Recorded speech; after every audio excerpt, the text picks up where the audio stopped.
एक सहारनपुर से लड़का इस तरह के रियलिटी शो में जाता है जो सहारनपुर से बाहर भी नहीं निकला था कभी। तो रिजर्वेशन के डब्बे में नीचे घुस के सीट के नीचे लेट के जयपुर पहुंच जाता हूं और जयपुर पहुंच के ऑडिशन वाले उसमें पहुंच जाता हूं। अब धीरे धीरे शहर में जब रोडीज का मेरा ऑडिशन आया तो शहर में सुगबुगाहट होने लगी। एक ढाबे वाला लड़का रोडीज का विनर बन गया। जनता का प्यार और 99 डेज की मेहनत ने मुझे बिग बॉस का विनर बना दिया। मैं इंडस्ट्री से वापस आया तो सोचूं करूं क्या। अब बिल्कुल जीरो से शुरुआत करनी थी। नमस्कार दोस्तों, मैं आशुतोष कौशिक। आप जैसा जानते होंगे सहारनपुर का रहने वाला हूँ। अपने ही शहर में एक छोटा सा ढाबा चलाता था और ढाबे वाले के नाम से जाना जाता हूँ। और आज मैं जोश टॉक में आज अपनी जर्नी, अपनी यात्रा रखने आया हूँ। शायद किसी के काम आए तो हमें भी, भाइयों को, सबको कमेंट करके बताएं आप लोग। मेरा जन्म उत्तर प्रदेश के छोटे से शहर सहारनपुर में हुआ और कहते स्कूल की शिक्षा तो हमने वहीं आसपास से ले ली। 12th के बाद मैंने कहा लाओ भाई कुछ काम धंधा शुरू किया जाए। और क्योंकि डिग्री कॉलेज में ऐसी कोई पढ़ाई होती नहीं थी, बीए में एडमिशन लिया अपने महाराज सिंह डिग्री कॉलेज में। और तभी मुझे लगा कि यार अब कुछ ऐसा भी काम करना चाहिए जो बैठ के, जिसपे आपको कह सकते हैं कि हमारा भाई ये बिजनेस है। तो मैंने एक ढाबा स्टार्ट करने की सोची कि भाई अभी इतना ही बजट है मेरे पास, 4-5 लाख का, और ढाबा स्टार्ट किया जाए। क्योंकि उसमें यह है कि सुबह को आपने क्या खरीदा और शाम को आपकी क्या सेल हुई गिन लो। ढाबा चलाते चलाते एक बार मेरे कुछ दोस्त आए, और वो दोस्त भी इसलिए आए कि भाई उन्हें पता था कि लड़का है, इसकी जेब में पैसे बहुत रहते हैं, और वाकई में रहते थे। और थोड़ा दबंग टाइप भी, अड़ भी जाता है, कहीं भी कोई दिक्कत नहीं। तो कुछ आए तो मुझे कहने लगे भैया एक रियलिटी शो का ऑडिशन चल रहे हैं, वहाँ चलो। तो मुझे लगा भाई कोई सिंगिंग वगैरह का होगा। मैंने कहा देख भाई, हमें तो अपना गाया हुआ खुद अच्छा नहीं लगता, हम इतने बड़े तो सिंगर हैं, हमारे बस का तो है नहीं जाना। कह रहे नहीं सिंगिंग का नहीं है। मैंने कहा भाई डांसिंग का है तो सुन ले भैया, डांसर भी हम इतने बड़े हैं कि पीछे घोड़ी हो तो आगे नाच लेते हैं। आज मेरे यार की शादी पे बस इससे बड़े डांसर भी नहीं है हम। कह रहे वो भी नहीं है, चलो एक बार। मैंने कहा यार भाई हो ही आता हूँ, देखता हूँ क्या है। सुबह चंडीगढ़ उतरे, वहीं बस स्टॉप पे नहाए वाए और ऑडिशन की लाइन में लग गए। और ऑडिशन की लाइन में लग के भैया हमारी तो आंखें खुल गई। क्योंकि ऐसे लड़के लड़कियां, मतलब इतनी सुंदर सुंदर लड़कियां, बड़े स्टाइलिश लड़के, यो मैन ब्रो, इस तरह के हमने देखे ही नहीं थे। हम अपने वही गांव वाले, अरे हटिए ओए हट, हमें भी देना ऑडिशन। ये हमारे बोलने का एक्सेंट था, मतलब ये लैंग्वेज थी बोलने की। और इंग्लिश का तो खैर दूर दूर तक पता नहीं था हमें क्या होती है। हमें इतना ही पता था 193 बंदर भाग के चढ़ गया on the tree, twinkle twinkle little star, रोटी खा के मारो डकारी। इससे ज़्यादा इंग्लिश हमें आती नहीं थी। तो भाई जब ऑडिशन में लगे, और ऑडिशन में लगने के बाद वहाँ पर एक्टिविटीज़ चल रही थी, कोई कुछ करके दिखा था, बड़ा जी लग रहा था। मतलब हमने तो कभी देखा ही नहीं था ऐसा। एक सहारनपुर से लड़का इस तरह के रियलिटी शो में जाता है जो सहारनपुर से बाहर भी नहीं निकला था कभी, और उसके लिए तो बिल्कुल नया अनुभव था। ऑडिशन दिया। ऑडिशन में उस वक्त क्या होता था, ऑडिशन में आपको एक वो लगती थी, रोल नंबर क्या कहते हैं, हमें रोल नंबर ही पता है, वो कुछ और बोलते थे वो। क्योंकि हम 10th में रोल नंबर मिलता था ना, हमें तो वही पता है। वो लगता था आप जाओगे एक उससे, फिर जजेस के पैनल्स में बढ़ जाओगे और वहीं से बाहर निकल जाओगे, दोबारा उस एक्टिविटी एरिया में भी नहीं जा सकते। इस तरह का उनका एक सिस्टम होता है वो। और रात को वहाँ पर एक ब्लैक बोर्ड लगता था, उस पर नाम लिखा आता था। तो जब रात को वहाँ नाम आया तो देखा कि हमारा कहीं कोई नाम नहीं था उसमें। तो अब सोचा कि जजेस ने जो क्वेश्चन पूछा था, आशु तूने उसका आंसर सही दिया या गलत दिया। तो मैं अपने दिए हुए क्वेश्चन को तोलता भी था, जो उनका क्वेश्चन था और मेरा आंसर, दोनों को एक तराजू में तोलता था कि यार मेरी बात मुझे कहीं गलत नहीं लगती थी। मैं देखता था प्रैक्टिकली बड़ी सही थी मेरी बात। तो मैं एक रिजल्ट भी निकालता था। मैंने फिर क्यों सेलेक्ट नहीं किया, तो मैंने एक रिजल्ट निकाला, भाई तेरे मतलब के जज ही नहीं बैठे थे आज, चल छोड़ बस, ज्यादा क्या सोचना इसमें। फिर भी लेकिन वो जो वहां जाने की उत्सुकता, वो सब कुछ देखने का माहौल की उत्सुकता, कुछ लोग दोस्त भी बन गए थे, वो बता भी रहे थे भाई अगला ऑडिशन दिल्ली है। तो मैंने कहा चलो दिल्ली, जैसे पता नहीं कहाँ हमला करने जा रहे हैं हम, चलो दिल्ली। हमने अपने आगे 4-5 दिन के बाद दिल्ली था, तो आपस में दोस्तों में यही नारे लगा रखे थे, दिल्ली चलो दिल्ली चलो, जैसे कोई बहुत बड़ा किसान आंदोलन लेके जा रहे थे हम, पता नहीं क्या करने वाले थे। लेकिन वो एक दिल्ली चलो को एक ऐसा बनाया हुआ था माहौल कि अंदर से जो नहीं भी जाना चाह रहा था वो भी दिल्ली जा रहा था। खैर हम सब फिर दिल्ली पहुंचे कि हम वहाँ फिर ऑडिशन देने गए। ऑडिशन में फिर वही माहौल, फिर वही मज़े, और वहाँ भी हमारा कोई नंबर नहीं आया। अब इस बीच पापा भी बहुत गालियां देने लगे थे पीछे से कि साला पता नहीं कौन से रोड़ी पत्थर में जाता है, अबे तुझे रोड़ी पत्थर का काम करना यही कर ले। अब उन्हें क्या समझाऊं, रोडीज क्या है, किस तरह बताऊं। तो अब मेरा भी एक बार कोई होता था कि भाई अब नहीं जाऊंगा, तो मैंने मम्मी से कहा, मैंने कहा मम्मी अब मैं जाऊँगा भी नहीं, एक तो सेलेक्ट भी नहीं होता और पापा भी पीछे से कसर तो कोई छोड़ते नहीं, आप देख ही रही हो। तो मम्मी भी कहने लगी कि कोई बात नहीं, तू हो क्या, कोई तुझे अगर भीख नहीं देगा तो तेरा कटोरा नहीं छीन सकता। मैंने कहा भाई बात तो सही कह रही है मम्मी भी। मैं अब वो लड़के जाना बंद हो गए थे, मैं अकेला ट्रेन के नीचे वाली सीट पे, रिजर्वेशन कुछ टिकट मिला नहीं, भीड़ थी, तो रिजर्वेशन के डब्बे में नीचे घुस के सीट के नीचे लेट के जयपुर पहुंच जाता हूं और जयपुर पहुंच के ऑडिशन वाले उसमें पहुंच जाता हूं सीधे उसमें, और सेम वही नंबर लगता है, सब कुछ होता है। ऑडिशन दे के वापस आता हूं बाहर और दोबारा फिर अपने वही लगवा लेता हूं, दोबारा जो एक टैग लगाते हैं वो लगा के फिर ऑडिशन देने जाता हूं। और दो बार मैंने उस दिन ऑडिशन दिए, क्योंकि वो प्रोसेस दोबारा से करना पड़ता था, कोई दोबारा अंदर घुस एंट्री का कोई रास्ता नहीं था कि ऐसे घुस के आ जाओगे। उस दिन जब बोर्ड लगा तो मैं एक जगह मैंने अपना नाम आशु लिखा हुआ था, एक जगह आशुतोष, मैं दोनों जगह सेलेक्ट था। तो मुझे उस दिन रियलाइज हुआ कि बेटा जो किस्मत में होगा मिलेगा तो जरूर, लेकिन सही टाइम पे सही जगह खड़ा भी तुम्हें होना है। और आज ही तेरे मतलब का जज बैठा है, इंसान तो तू वही है। और उस दिन मुझसे उन्होंने क्वेश्चन क्या पूछा था कि भाई जो पुलिस है इसको पैसा देना चाहिए नहीं देना चाहिए। मेरा क्वेश्चन हाँ में था कि हाँ देना चाहिए। कह रहे क्यों देना चाहिए? मैं कहा देखो जी, आप अपनी गलती पे दे रहे हो, पुलिस अपनी पे आ गई ना बिना गलती के ले लेगी, और मेरे बस का नहीं है कोर्ट कचहरी जाना, थाने जाना। मैं तो हाथ जोड़ूंगा, पैर पकड़ूंगा, नहीं माने 2 पैसे दे के निकल जाऊंगा। तो मैंने वहां भी प्रैक्टिकल आंसर दिया और उस दिन सेलेक्ट हो गया। अब सेलेक्ट होने के बाद भैया हम तो सब भूल गए, क्योंकि हमें इससे ज्यादा कुछ मतलब भी नहीं था, और अपने फिर ढाबे पे लग गए दोबारा काम धंधे में। और उस दौरान क्या होता था कि जो मोबाइल नंबर होते थे उनकी कोई क्रेडिबिलिटी नहीं होती थी कि आज हमने ये चला रहे हैं, बदल के दूसरा रख लेते थे। तो मैंने वो सिम विम भी चेंज कर दिया होगा। एक दिन मैंने वापस वो फिर वही सिम डाला तो देखा मुझे एमटीवी से कॉल पे कॉल आ रहे हैं, अरे यार तुम कहाँ हो, फलाना हो ढिमकाना हो। मैंने कहा भाई क्या हो गया, कौन मर गया, क्या है? मैं अपनी गाय का घास लेके जा रहा हूँ। मैं वो हो क्या गया?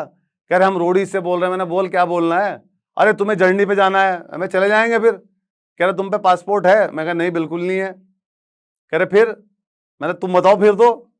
कह रहे फिर उसे बनवाओ। मैंने कैसे बनता है? तब उन्होंने बताया कि कोई तत्काल में पासपोर्ट बनता है, 3 दिन में बन जाता है। मैं पासपोर्ट वाले के पास गया, मैंने कहा भाई तत्काल में पासपोर्ट बनवाना है। उसने मेरे 10वीं 12वीं की मार्कशीट सब मांगी, सब चीज़ें मांगी। तो उसमें एक दिक्कत क्या आई, कहीं पर father name Ashutosh Kaushik son of Virendra Sharma, कहीं आशुतोष कौशिक फादर नेम है सन ऑफ वीरेंद्र कौशिक। कह रहे भाई तुम्हारी जो मार्कशीट्स हैं या चीज़ें हैं इनमें सरनेम अलग है, तो तत्काल में तो बनता नहीं तुम्हारा। मैंने कहा आप इन्हें हटा दो, मैं अनपढ़ हूँ, 1 नंबर का जाहिल हूँ, अब बताओ। कह रहा बन जाएगा, मैं जल्दी बनाओ। तो भाई साहब 3 दिन बाद पोस्टमैन विद उस एजेंट के घर पे खड़ा था, लो जी भाई साहब आपका पासपोर्ट। मैंने एमटीवी को फ़ोन किया, मैंने कहा भाई वो पासपोर्ट आ गया।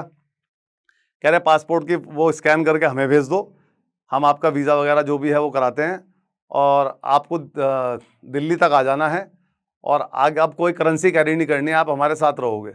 मैं टेंशन न लो, करेंसी हमारे पे है भी नहीं, कैरी कहाँ से करेंगे। खैर जी, हम रोडीज़ में पहुँचते हैं, और रोडीज़ में जब मैं उतरता हूँ तो मुझसे आगे दिल्ली वाले रोडीज़ बैठे थे, 3-4 लोग।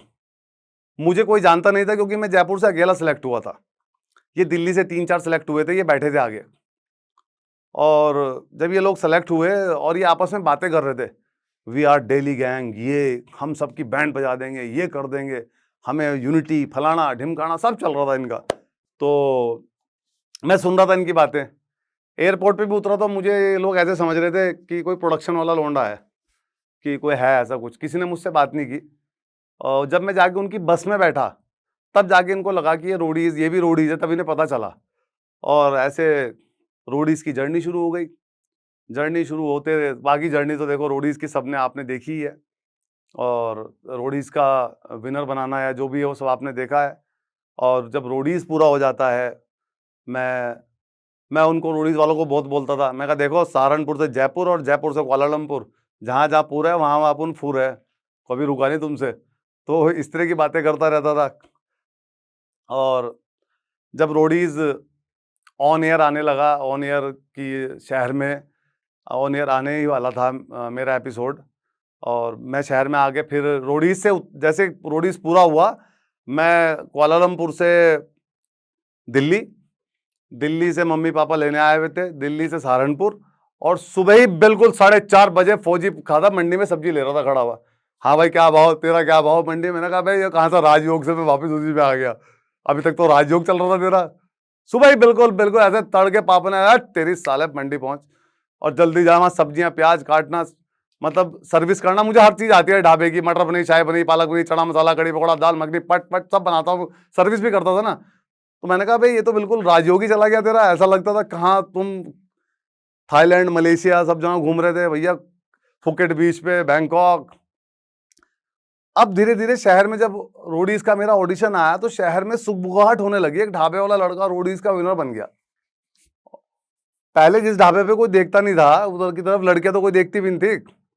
और रोडीज के ऑडिशन में मैं एक लड़की को बोल रहा था, मेरे बराबर में बैठी थी, रोडीज के ऑडिशन की मुझे आज भी बात याद है। मैंने कहा मैडम नंबर ले लो, बाद में मिलने का नहीं। कह रही हमें नहीं चाहिए। जब मैं सेलेक्ट हुआ, मैं वहां से अकेला ही होता, मेरा नंबर मांग रही थी वो लड़की। मैंने कहा वो सौदागरी चले गए जो आपको नंबर दे रहे थे। तो देखो समय कैसे पलट जाता है। अब शहर में क्या, अब शहर में ये नौबत आ गई कि एक हाथ में तो मेरे किसी के कंधे पे हाथ और एक हाथ में कड़छी, और मैं दाल फ्राई कर रहा हूँ किसी के और लोगों के साथ फोटो खिंचवा रहा हूँ, क्योंकि भीड़ लगने लगी। पापा वहां भी गाली दें आया, सालों ने ढाबे का भी बर्बाद कर दिया, कोई यहाँ दाल सब्जी लेने आता, सारे दिन यहाँ फोटो शूट ही चलता रहता है क्या ये। पापा थोड़े अक्खड़ भी थे, मतलब अक्खड़ ऐसे थे कि ढाबा मैंने खोला था तो मैंने जबरदस्ती बिठाया था, मैंने पापा आप बैठ जाओ संभालो तो। अब पापा का क्या नेचर था, कोई आदमी खाना खा रहा है और उसको ठंडी रोटी चली गई, पापा अखबार पढ़ रहे हैं और ग्राहक ने बोल दिया, कस्टमर ने, पंडित जी आ रही है आपने ठंडी रोटी दे दी, खाए से इसे क्या हम अपने घर लेके जाएंगे खा। मैंने पापा तुमने चलवा दिया मेरा ढाबा ढूबा सब कर रहा है। मैंने आप रहने दो, आपको टिफिन वाला, फिर एक मैंने टिफिन बेचना शुरू किया और जब 150-200 टिफिन का हमारे पास एक बल्क हो गया, वो मैंने काम पापा को दे दिया। मैंने पापा इनकी सप्लाई वप्लाई सब आप देखोगे, जो आएगा आप रखोगे। अब रोडीज ऑडिशन के बाद मेरा ये था कि चलो भाई मुंबई स्ट्रगल करें, चल के कुछ देखें सीखें। मैं मुंबई आया ही था। आते ही क्या हुआ कि एक आज बता रहा हूँ आपके जोश के माध्यम से, पहले मैंने कभी कभी अपनी लाइफ का जो सैड पार्ट होता है कभी डिस्क्लोज नहीं किया। एक रोड एक्सीडेंट में फादर एक्सपायर कर गए, और फादर एक्सपायर कर गए तो मैं गए हुए मुझे महीना ही हुआ था। फादर मेरा सिर्फ वो रोडीज़ का ऑडिशन ही देख पाए थे, और मैंने मना किया हुआ था किसी को बताना मत पापा मैं विनर हूँ। लेकिन फ़ोन कर करके सबको बताते थे, ये ऐसे गया था जी, रोडीज़ में गया था जी। पहले तक तो मैं हमेशा मम्मी का लौंडा था, तेरा लौंडा वो कर आया, तेरा लौंडा ये कराया, तेरा लौंडा वो कराया। तब जाके उस वक्त मैं पापा का लड़का बना था। हाँ जी हमारे लड़के ने ऐसा कर दिया, ये कराया, वो रोडीज़ का विनर भी बन गया। बताते थे मेरे मना करने के बाद भी, क्योंकि मैंने ऑन एयर देख के पता चले। अब मैं अकेला, 2 बहनें छोटी, और अभी मैं वहाँ स्ट्रगल भी करना था मुझे, और मैं सब चीज़ छोड़ के वापस अपने घर आया। 3-4 दिन बाद दोबारा अंतिम संस्कार करने के बाद ढाबा खोला। अब बहनों को देखूं, मम्मी को संभाले, कहूँ मम्मी को कहूँ कि भाई बहनों को संभालो, अपनी तरफ देखूं तो मुझे कौन संभाले, कोई नहीं। मैं और मेरा छोटा भाई अनुज, जो मेरे ताऊ जी का बेटा है, नाम कोई है ताऊ जी का बेटा, छोटा भाई है, मतलब एक तरह से सब कुछ संभालता वही है, हम कह लो घर का मालिक ही वही है हमारे। तो उसने और मैंने, लाला, हम उसे प्यार से लाला बोलते हैं, तो उसने और मैंने जाके दोबारा ढाबा खोला। बहनों को पढ़ाना शुरू, बहनों को कहा तुम खूब पढ़ो। मैंने कहा देखो मैं तो पढ़ाई में नालायक हूँ, तुम पढ़ो। तो बहनों को पढ़ाया। मैं मुंबई बिल्कुल भूल चुका था, कोई मतलब नहीं था मुंबई का। और अब साल भर के बाद मुझे फिर ऑफर आता है कि भाई हम आपको बिग बॉस के लिए बुलाना चाहते हैं।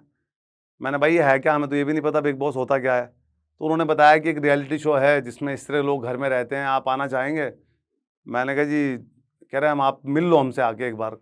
तो दोस्तों हम फिर मुंबई पहुंचते हैं, और कह लो ये जो एंडामोल एक प्रोडक्शन हाउस जो बिग बॉस बनाता है, उनके ऑफिस में जाया गया।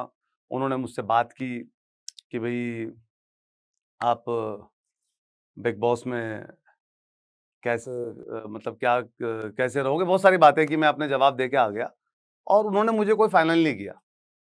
अब मैं कहाँ जाऊँ, मुझे भी कोई जगह नहीं पता होती थी। मैं कितनी बार उनके ऑफिस के नीचे बैठा होता था, जैसे ही नीचे उतर के आते थे, मैंने सर क्या रहा मेरे काम का, कह रहे तू यहीं है। मैंने कहा और सर क्या, आप मना करो मैं अपने घर चला जाऊँ, ढाबा देखूँ। कितनी बार मैं फ़ोन आता था ऑफिस आओ, मैं गेट खोल के, मैंने कहा हाँ बताओ, मैं वहीं बैठा होता था गेट के ऑफिस में ही। कह रहे तू यहीं है। मैंने सर मेरे पास कोई काम नहीं है, आप बताओ क्या करना है, आप मना करो तो मैं अभी जा रहा हूँ। तो फाइनली 15 दिन बैठने के बाद 16वें दिन उन्होंने मुझे एक एग्रीमेंट दिया, पूरा इंग्लिश का एक एग्रीमेंट, इसको पढ़ लो और पढ़ने के बाद साइन कर लो। अब उसे पढ़े कौन भाई? मैंने उनको ये नहीं बताया, लेकिन मुझे ये पढ़ना नहीं आता। मैं, सर ये बताइए इसको पढ़ने के बाद से मुझे कुछ चेंजेस करा सकता हूँ? कह रहे नहीं। मैं, साइन बताओ बस जल्दी से कहाँ करने फिर। अरे जब मैं पढ़ ही नहीं सकता, जब मैं कोई चेंज नहीं करा सकता, तो उसे पढ़ूं क्यों? मैं, साइन बताओ बस जल्दी से कहाँ करने। तो भैया उस एग्रीमेंट पे ऐसे साइन किए। साइन करने के बाद उन्होंने मुझे 2 ब्रीफकेस दिए। सुबह आपको गाड़ी लेने आएगी और आप बिग बॉस में जाएंगे। ये आपका साइनिंग अमाउंट, ये आपका वीकली अमाउंट, सब तय होकर के जो भी उन्होंने बोला। मेरे पास तो कोई ऑप्शन था नहीं। कह रहे इसमें जितने कपड़े भरने हैं कपड़े भर लो और बिग बॉस में चलो। तो भैया हम अपना बिग बॉस में पहुंच गए। और बाकी तो फिर कह लो कि बिग बॉस भी सबने देखा है। देश की जनता का प्यार और 99 डेज की मेहनत ने मुझे, कह लो, एक ढाबे वाले को, लड़के को बिग बॉस का विनर बना दिया। उसके बाद मम्मी के साथ मुंबई रहना शुरू किया। अब बिल्कुल ज़ीरो से शुरुआत करनी थी मुंबई के लिए भी। मुंबई को मुझे समझना है कि यहाँ पर कैसे शुरुआत करूँ, एज़ एन एक्टर कैसे करूँ। मैं माइक उठा के सड़कों पे चलने लगा, पब्लिक से कुछ भी क्वेश्चन पूछने लगा, एक न्यूज़ चैनल के लिए शो बनाने लगा, करने लगा। लेकिन उसमें ना मुझे शांति नहीं मिल पा रही थी कि करूँ क्या? शांति नहीं है इसमें, क्योंकि ग्रोथ नहीं दिख रही थी मुझे। इतना चाहता था मैं, जो एज़ एन एंकर भी जो करना चाहूँ वो हो नहीं पा रहा था। तो मैं वहाँ से भी वापस आया और इसी बीच लॉकडाउन आया। तो लॉकडाउन में मैंने कहा क्या करें? लिखना शुरू किया, एज़ अ राइटर लिखना शुरू किया, वीडियो बनाने शुरू किए। बड़ी दिक्कतें आई, सब कुछ आया और हमें जो आता था वो लिखना, वो डिलीवर करना, उसको सब कुछ करके उसको भेजना। और आप ये देखिए मुझे उनसे ही काम मिलने शुरू हो गए। और आज अभी एक वेब सीरीज़ करके आया हूँ, एज़ अ नेगेटिव करके आया हूँ, तिवारी नाम से, वो भी आ जाएगी। तो मैंने ये देखा है कि जिस दिन आप ये कह लेते हो कि यार नहीं भाई मुझसे नहीं होगा, वो होता भी नहीं है। और बतेरे उतार-चढ़ाव देखे हैं। मतलब मैं वो लड़का था जिसको ऑटोग्राफ देने नहीं आते थे। दिल्ली आता था तो मेट्रो में लोग ऑटोग्राफ माँगते थे, मुझे आते नहीं थे देने। मैंने अंगूठा ही लगवा लो, ऑटोग्राफ का क्या करोगे? मैं, जल्दी काम निपटेगा। तो एक दिन मैंने रात को बैठ के बनाने सीखे और बहुत सारे बना के कैरी कर लिए। सुबह फिर मेट्रो में ही जाना था तो लोगों ने ऑटोग्राफ माँगा, मैंने ले पकड़, कह रहा ये क्या? मैं, सब रेडीमेड है यहाँ, तू टेंशन ही ना ले। बाकी सब अपने आप लिख लिए भाई, ये पकड़ तू ऑटोग्राफ ले। तो मैं तो उस तरह चलने चलने वाला था। हाँ, मैं ज़्यादा कभी जीवन में टेंशन नहीं लेता, क्योंकि मेरा मानना ये है कि प्रेज़ेंट में भी टेंस है, पास्ट में भी टेंस है, फ्यूचर में भी टेंस है। जब तीनों में टेंस है तो वो टेंस लेनी क्यों है? हमने तो इस चक्कर में इंग्लिश भी नहीं सीखी। मैंने, कौन लेगा ये टेंस? तो खुश रहना ज़्यादा चाहता हूँ और ये है कि जिस हालत में रहता हूँ खुश बड़ा रहता हूँ। कभी अपने आप को, जो चीज़ नहीं आती उसे सीखता हूँ। एग्रीमेंट पढ़ना नहीं आता था, कोई बात नहीं। आज एडवोकेट आशुतोष कौशिक हूँ, एलएलबी कर चुका हूँ, एलएलएम कर रहा हूँ।